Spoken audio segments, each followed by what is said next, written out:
بہن نے کویسچن کیا تھا کہ کیا لڑکا اور لڑکی شادی سے قبل اب ایک دوسرے کو دیکھ سکتے ہیں اور کس حد تک دیکھ سکتے ہیں؟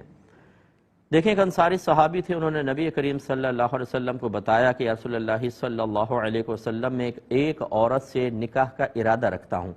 تو رحمت کونین صلی اللہ علیہ وسلم نے فرمایا کہ کیا آپ نے اس عورت کو دیکھ لیا ہے؟ عرض کی کہ نہیں۔ فرمایا اس کو ایک نظر دیکھ لیں، کیونکہ یہ شادی کے بعد آپس میں محبت اور موافقت پیدا کرنے میں مددگار ہے۔ تو گویا کہ نبی کریم نے ایک نظر ڈالنے کی اجازت دی تاکہ وہ ان کو دیکھ لیں، شکل صورت پسند آ جائے تو پھر نکاح کریں تاکہ بعد میں موافقت اور محبت پیدا ہو۔ بعض اوقات بغیر دیکھے اگر نکاح کر لیا جاتا ہے اور بعد میں کوئی ایسی پرابلم کریٹ ہوتی ہے تو بے رغبتی پیدا ہوتی ہے اور کسی کا حق ادا نہیں ہو پاتا ہے۔ تو لہٰذا اب اس میں حد صرف اتنی ہی ہے کہ جیسے سامنے لڑکی آ گئی، فرض کر لیں گھر والے بھی راضی ہو جائیں، ورنہ اکثر راضی نہیں ہوتے، کہتے ہیں فوٹو دیکھ لے، سامنے نہیں بٹھاتے، ورنہ شرعی طور پہ ہے یہ جائز۔ فرض کر لیں سامنے بیٹھ گئے، لڑکا دیکھ لے، بس ایک نظر اس کو سمجھ میں آ جائے، ٹھیک ہے۔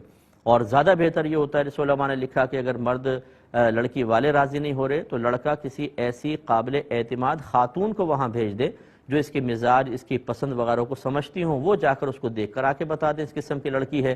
یہ زیادہ محفوظ طریقہ ہوتا ہے، لیکن بہرحال ایک نظر ڈال سکتے ہیں۔ لیکن یہ جو ہمارے ہاں طریقہ آ گیا کہ یہ انڈرسٹینڈنگ پیدا کرنے کے لیے لڑکا لڑکی کو تنہا چھوڑ دو، وہ ذرا باہر گھوم بھی لیں، فون پر بات بھی کر لیں، یہ میں نے پچھلے پروگرام میں بتایا تھا کہ اس کی شرعی طور پہ اجازت نہیں ہوتی۔